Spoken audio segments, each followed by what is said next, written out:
Hi hello ನಮಸ್ತೆ, ನಾನು ರಾಜು. ಅಷ್ಟೇ ನೀವು ನೋಡ್ತೀರಾ centre point Kannada YouTube channel. ತಮಿಳುನಾಡಿನಲ್ಲಿ ರಾಜಕೀಯ ಬಿರುಗಾಳಿ, DMKಗೆ ಶಾಕ್ ಕೊಟ್ಟಂಥ AIDMK ಬಹುಮತಕ್ಕೆ ಮೊದಲೇ ಗೆದ್ದು ಬೀಗಿದಂಥ TVK ವಿಜಯ್.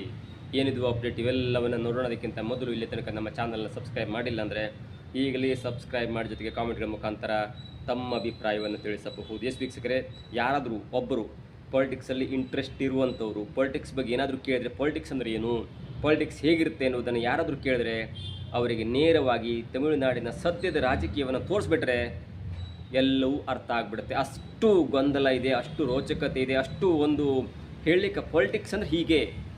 DMK ಮತ್ತು AIDMK ನಡುವೆ ಫೈಟ್ ಇತ್ತು, ಆದರೆ ಗೆದ್ದು ಬೀಗದಂಥವರು ಮೊದಲ ಬಾರಿ ಎಲೆಕ್ಷನನ್ನು ಎದುರಿಸ್ತಾ ಇರುವಂಥ ವಿಜಯ್ ಅವರಿಗೆ ಯಾರು ಸಪೋರ್ಟ್ ಮಾಡಿಲ್ಲ. ಕೊನೆದಾಗ ರಾಹುಲ್ ಗಾಂಧಿ ಮತ್ತು ಚಿಕ್ಕ ಪುಟ್ಟ ಪಕ್ಷಗಳು ಸಪೋರ್ಟ್ ಮಾಡಿದ್ವು. ಇದೀಗ ಮತ್ತೊಂದು ದೊಡ್ಡ ಪಕ್ಷ, ಮೂರನೇ ಅತಿ ದೊಡ್ಡ ಪಕ್ಷವಾಗಿರುವಂಥ AIDMKಯ 30 MLAಗಳು ಷಣ್ಮುಗಂ ಅವರ ನೇತೃತ್ವದಲ್ಲಿ ಇದೀಗ ಬಹಿರಂಗವಾಗಿ TVK ಪಕ್ಷಕ್ಕೆ ತನ್ನ ಬೆಂಬಲವನ್ನು ಸೂಚಿಸಿದೆ. ಇದು ಈಗ ರಾಜಕೀಯ ಬಿರುಗಾಳಿ ಅಂತ ಹೇಳ್ಬೋದು, ರಾಜಕೀಯ ಸಂಚಲನ ಅಂತ ಹೇಳ್ಬೋದು, ರಾಜಕೀಯ ವಿಪ್ಲವ ಅಂತ ಹೇಳ್ಬೋದು, ರಾಜಕೀಯ ಒಂದು ಮೇಲಾಟ ಅಂತ ಹೇಳ್ಬೋದು.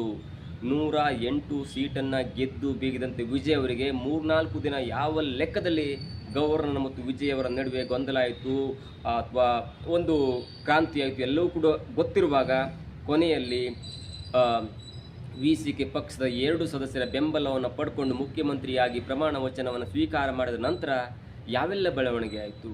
ಒಂದು ಕಡೆ BJPಯ ಒಂದು NDA ಮೈತ್ರಿಯನ್ನು ಬಿಟ್ಟು ಬಿಡಬೇಕೆನ್ನುವಂಥ ಪದೇ ಪದೇ ಕೂಗನ್ನು ಎಬ್ಬಿಸ್ತಿರುವಂಥ AIDMKಯ ಒಂದು ಬಣದ ಹೆಡ್ ಆಗಿರುವಂಥ ಷಣ್ಮುಗಂ ಅವರು ವಿಜಯ್ ಅವರು ಗೆದ್ದ ನಂತರ ಹೇಳ್ತಾನೆ ಇಲ್ಲ, ನಮ್ದು ಯಾವುದೇ ಕಾರಣಕ್ಕೂ ಕೂಡ ನಾವು NDA ಮೈತ್ರಿ ಜೊತೆ ಹೋಗಬಾರ್ದು ಮತ್ತು ನಾವು ನೇರವಾಗಿ ಸಾರಾಸಗಟಾಗಿ ನಾವು TVK ವಿಜಯ್ ಅವರಿಗೆ ಬೆಂಬಲವನ್ನು ಸೂಚಿಸಬೇಕು. ವಿಜಯ್ ಅವರು ಸಂಕಷ್ಟದಲ್ಲಿದ್ದರೆ ವಿಜಯ್ ಅವರಿಗೆ 108 ಸೀಟ್ ಇದೆ, ಹಾಗಾಗಿ ನಾವು ನಮ್ಮ ಒಂದು ಬಣ ಅಥವಾ ನಾವು AIDMK ಅವರು TVK ವಿಜಯ್ಗೆ ಸಪೋರ್ಟ್ ಮಾಡಬೇಕೆನ್ನುವಂಥ ಒಂದು ಮಾತನ್ನು ಹೇಳ್ತಾ ಬಂದಿದ್ದರು. ಆದರೆ ಯಾವುದೋ ಒಂದು ಕಾರಣಕ್ಕಾಗಿ NDA ಮೈತ್ರಿಯಲ್ಲಿರುವಂಥ ಅಥವಾ BJP ನಾಯಕರ ಮೈತ್ರಿಯಲ್ಲಿ ಅಥವಾ ಅವರ ಮರ್ಜಿಯಲ್ಲಿರುವಂಥ AIDMKಯ ಎಡಪ್ಪಾಡಿ ಪಳನಿಸ್ವಾಮಿ ಅವರಿಗೆ ಒಂದು ಕಡೆ ನಾವು NDA ಬಿಟ್ಟರೆ ನಮ್ಗೆ ಕಷ್ಟ ಆಗುತ್ತೆ, ಪಾರ್ಲಿಮೆಂಟ್ ಚುನಾವಣೆಯಲ್ಲಿ ಹಿನ್ನಡೆ ಆಗುವುದು ಅಂತ ಕಾರಣಕ್ಕಾಗಿ ಇಲ್ಲ, ಯಾವುದೇ ಕಾರಣಕ್ಕೂ ಕೂಡ ನಾವು TVK ಪಕ್ಷಕ್ಕೆ ಮೈತ್ರಿ ಆಗಲ್ಲ, TVK ಪಕ್ಷಕ್ಕೆ ಸಪೋರ್ಟ್ ಮಾಡಲ್ಲ, TVK ಪಕ್ಷ ನಮ್ಮ ಎದುರಾಳಿ ಅನ್ನುವಂಥ ಮಾತನ್ನು ಹೇಳ್ತಾ ಇದ್ರು. ಆದರೆ ಒಂದು ಕಡೆ ಕೆಲ ದಿನಗಳ ಹಿಂದೆ ಸರಿಸುಮಾರು 30ರಿಂದ 35 MLAಗಳು ಚೆನ್ನೈನಿಂದ ಪುದುಚೇರಿಯ ರೆಸಾರ್ಟ್ನಲ್ಲಿ ಶಿಫ್ಟ್ ಆಗಿದ್ರು. ಅದು ಒಂದು ಕಡೆ ಹೇಳ್ತಾ ಇದ್ದಿಲ್ಲ. AIDMK ಒಳಗಡೆ ಸ್ಪ್ಲಿಟ್ ಆಗುವಂಥ ಬಣ ಇದೆ, ಅಲ್ಲಿ 3 ಬಣ ಇದೆ, ಒಂದು ಪಳನಿಸ್ವಾಮಿ, ಒಂದು ಷಣ್ಮುಗಂ, ಮತ್ತೊಬ್ಬ ವಿಜಯ ಭಾಸ್ಕರನ್ ಅಂತ 3 ಬಣಗಳಿದೆ. ಅದರಲ್ಲೂ ಮುಖ್ಯವಾಗಿ ಷಣ್ಮುಗಂ ಅವರ ನೇತೃತ್ವದಲ್ಲಿ ಅವರ ಬಣದಲ್ಲಿ 30ರಿಂದ 32 MLAಗಳು ಗುರುತಿಸಿಕೊಂಡಿದ್ದಾರೆ ಮತ್ತು ಯಾವ ಹಂತದಲ್ಲಾದರೂ ಕೂಡ ಆ 32 MLAಗಳು ನೇರವಾಗಿ ವಿಜಯ್ ಅವರಿಗೆ ಸಪೋರ್ಟ್ ಮಾಡ್ಬೋದು ಅನ್ನುವಂಥ ಲೆಕ್ಕಾಚಾರ ಇತ್ತು. ಈಗ ಎಲ್ಲ ಲೆಕ್ಕಾಚಾರಕ್ಕೂ ಕೂಡ ತೆರೆ ಬಿದ್ದಿದೆ, ಅಂತ್ಯವಾಗಿದೆ. ಜೊತೆಗೆ ಇವತ್ತು ಬೆಳಿಗ್ಗೆ ಪ್ರೆಸ್ ಮೀಟ್ ಮಾಡಿದಂಥ ಸುದ್ದಿಗೋಷ್ಠಿ ಕರೆದು ಮಾತನಾಡಿದಂಥ ಒಂದು ಬಣದ ಅಧ್ಯಕ್ಷ, ಒಂದು ಬಣದ ಮುಖ್ಯಸ್ಥ ಷಣ್ಮುಗಂ ಅವರು ನೇರವಾಗಿ ಹೇಳಿದ್ದಾರೆ, ನಾವು BJPಯಿಂದ ಹೊರಬರೋ ಸಲುವಾಗಿ NDA ಮೈತ್ರಿಕೂಟದಿಂದ ಹೊರಬರೋ ಸಲುವಾಗಿ ನಾವು TVK ಪಕ್ಷ ಜೊತೆ ಮೈತ್ರಿಯನ್ನು ಮಾಡ್ಕೊಳ್ತೇವೆ ಅಥವಾ TVKಗೆ ನಾವು ಹೆಲ್ಪ್ ಮಾಡ್ತೀವಿ ಅಥವಾ ಸಪೋರ್ಟ್ ಮಾಡ್ತೇವೆ. ಅದರಲ್ಲಿ ಮುಖ್ಯವಾದ ಕಾರಣ ಹೇಳ್ತಾರೆ, ನಾವು 10 ವರ್ಷದಿಂದ ಚುನಾವಣೆಯಲ್ಲಿ ಸೋಲ್ತಾನೆ ಬಂದಿದ್ದೀವಿ. ಈ ಚುನಾವಣೆಯ ಸೋಲಿನ ಕಾರಣಕ್ಕಾಗಿ ನಾವು TVK ಪಕ್ಷಕ್ಕೆ ಮೈತ್ರಿ ಮಾಡ್ಕೊಳ್ಬೇಕು, ಅದು TVK ಪಕ್ಷಕ್ಕೆ ಸಪೋರ್ಟ್ ಮಾಡಬೇಕೆನ್ನುವಂಥ ಉದ್ದೇಶದಿಂದ ನಮ್ಮ ಪಕ್ಷದ ಉಳಿವಿಗಾಗಿ ನಾವು ಈ ನಿರ್ಧಾರವನ್ನು ಕೈಗೊಂಡಿದ್ದೇವೆ. ಒಂದು. ಎರಡನೇದಾಗಿ DMK ಮತ್ತು AIDMK ಪಕ್ಷಗಳು 53 ವರ್ಷಗಳಿಂದ ಜಿದ್ದಿನ ಹೋರಾಟವನ್ನು ಮಾಡ್ತಾನೆ ಇದೆ. ಆದರೆ ಎಲ್ಲೋ ಒಂದು ಕಡೆ ಕಳೆದ 10 ವರ್ಷದಿಂದ ನಮಗೆ ಹೀನಾಯ ಸೋಲಾಯಿತು. ನಮ್ಮ ಪಕ್ಷದ ಸೋಲನ್ನು ಮತ್ತು ನಮ್ಮ ಪಕ್ಷವನ್ನು ಉಳಿಸ್ಕೊಳ್ಳೋಕ್ಕೋಸ್ಕರ ಜನಾದೇಶವನ್ನು ಪಡ್ಕೊಂಡಿರುವಂಥ ವಿಜಯ್ ಅವರಿಗೆ ಸಪೋರ್ಟ್ ಮಾಡಿದ್ರೆ ಅದರಿಂದ ನಮಗೆ ಜನಾದೇಶ ಬರಬಹುದು, ನಮ್ಮ ಬಗ್ಗೆ ಜನರು ಒಳ್ಳೆಯದನ್ನು ತಿಳ್ಕೊಳ್ತಾರೆ ಅನ್ನುವಂಥ ಮಾತನ್ನು ಸ್ಪಷ್ಟವಾಗಿ ಹೇಳಿದ್ದಾರೆ. And of course he added one more thing that Edappadi Palaniswami ಅವರು ನಮ್ಮ ಜನರಲ್ ಸೆಕ್ರೆಟರಿ, ಈಗಲೂ ಕೂಡ ನಮ್ಮ ಜನರಲ್ ಸೆಕ್ರೆಟರಿ ಆಗಿದ್ದಾರೆ. ಆದರೆ ನಾವು BJP ಜೊತೆ ಮೈತ್ರಿ ಮಾಡ್ಕೊಳ್ಳಿ ನಮಗೆ ಇಷ್ಟ ಇಲ್ಲ, BJPಯ 1 ಸೀಟ್ ಇದೆಯಲ್ಲ ಅದು ಕೂಡ ನಮಗೆ ಸೋಲಿಗೆ ಕಾರಣವಾಯಿತು ಅನ್ನೋದನ್ನು ಅವರು ಪರೋಕ್ಷವಾಗಿ ಹೇಳಿದ್ದಾರೆ.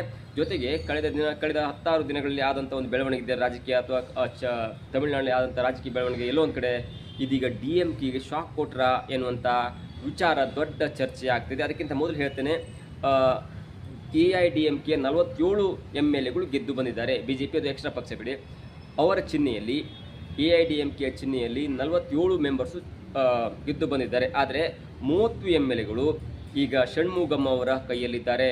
ಹಾಗಾಗಿ ಅವರಿಗೆ ಸಪೋರ್ಟ್ ಮಾಡಬೇಕಂದ್ರೆ ಚಿಹ್ನೆಯ ಗುರುತು ಬೇಕಾಗುತ್ತೆ. ಒಂದು ವೇಳೆ 47 MLAಗಳಲ್ಲಿ 32 MLAಗಳು ಪಕ್ಷವನ್ನು ಚೇಂಜ್ ಮಾಡಿ TVKಗೆ ಮರ್ಜ್ ಆದರೂ, TVK ಜೊತೆ ಅಲಯನ್ಸ್ ಆದರೂ, ಆದರೆ ಅವರಿಗೆ ಈ ಡಿಸ್ಕ್ವಾಲಿಫಿಕೇಷನ್ ಅಥವಾ ಪಕ್ಷಾಂತರ ನಿಷೇಧ ಕಾಯ್ದೆಯ ಉಲ್ಲಂಘನೆ ಆಗಲ್ಲ. ಒಂದು ವೇಳೆ 30 ಬಂದರೂ ಕೂಡ ಆವಾಗ ಪಳನಿಸ್ವಾಮಿಯವರು ನೇರವಾಗಿ ಆ್ಯಕ್ಷನ್ ತೆಗೆದುಕೊಳ್ಬೋದು, ನೇರವಾಗಿ ಡಿಸ್ಕ್ವಾಲಿಫೈ ಮಾಡ್ಬೋದು ಮತ್ತು ನೇರವಾಗಿ ಅವರನ್ನು ಕೋರ್ಟ್ ತನಕ ಹೇಳ್ಕೊಂಡು ಬರ್ಬೋದು. ಆದರೆ ಒಂದು ವೇಳೆ 32 MLAಗಳು ಷಣ್ಮುಗಂ ಅವರ ಜೊತೆ ಬಂದು TVK ಜೊತೆ ಮೈತ್ರಿ ಆದರೆ ಆವಾಗ ಡಿಸ್ಕ್ವಾಲಿಫಿಕೇಷನ್ ಅಥವಾ ಈ ಪಕ್ಷಾಂತರ ನಿಷೇಧ ಕಾಯ್ದೆಯ ಉಲ್ಲಂಘನೆ ಆಗಲ್ಲ ಮತ್ತು ಅಷ್ಟು ಹಂತಕ್ಕೆ ಅವರು ಸೇಫ್ ಆಗ್ತಾರೆ. ಆದರೆ ಆ 2 MLAಗಳನ್ನ ಕೂಡಿಸ್ಕೊಳ್ಳಿಕ್ಕಾಗತ್ತಾ? ಈಗಾಗಲೇ 30 MLAಗಳು ಎನ್ನುವುದು ಕೂಡ ಸುದ್ದಿ ಬರ್ತಾ ಇದೆ. 17 MLAಗಳು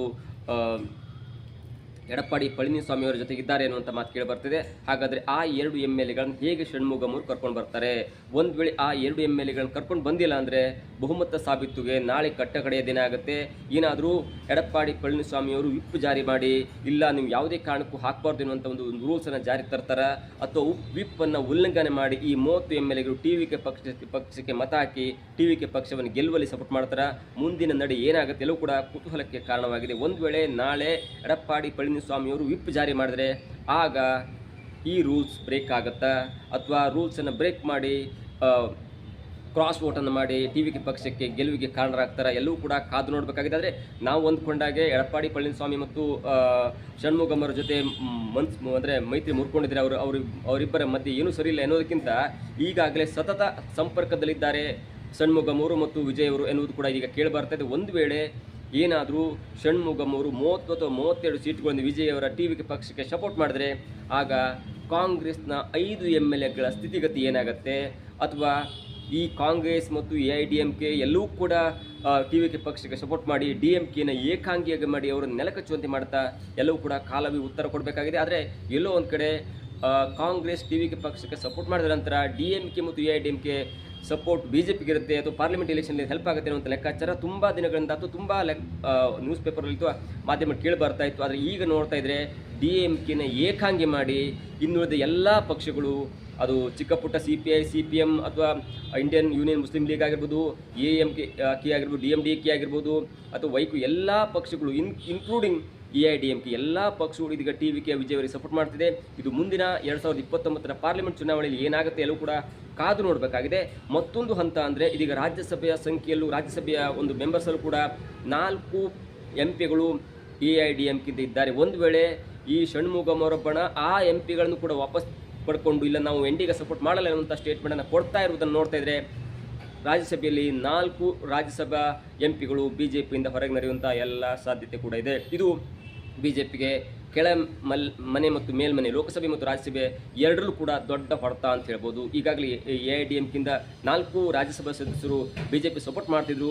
ಆ 4 ರಾಜ್ಯಸಭಾ ಸದಸ್ಯರನ್ನ ಏನಾದರೂ AIDMK ಷಣ್ಮುಗಂ ಅವರು ವಾಪಸ್ ಕರ್ಕೊಬಿಟ್ರೆ ಆಗ ಮತ್ತೆ ರಾಜ್ಯಸಭೆಯಲ್ಲಿ ಹಿನ್ನಡೆ ಆಗುತ್ತೆ.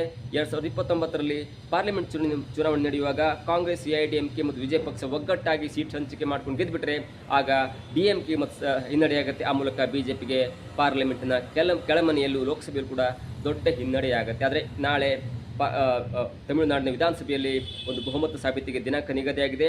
ಯಾವೆಲ್ಲ ಪಕ್ಷಗಳು ವಿಜಯಪರ ಮತ ಹಾಕುತ್ತೆ, ಜೊತೆಗೆ ಹಿನ್ನಡೆಯಾಗುತ್ತಾ ಮುನ್ನಡೆಯಾಗುತ್ತಾ. ಒಂದು ವೇಳೆ AIDMK ಅವರು ವಿಪ್ಪನ್ನು ಉಲ್ಲಂಘನೆ ಮಾಡಿ TVK ಪಕ್ಷಕ್ಕೆ ಮತ ಹಾಕ್ತಾರೆ, ಮುಂದಿನ ರಾಜಕೀಯ ಬೆಳವಣಿಗೆ ಏನಾಗುತ್ತೆ ಎಲ್ಲವೂ ಕೂಡ ಕಾದು ನೋಡಬೇಕಾಗಿದೆ. ಇದಾಗುತ್ತೆ ಇವತ್ತಿನ ವಿಶೇಷ. ನೋಡ್ತಾ ಇದೆ centre point Kannada YouTube channel.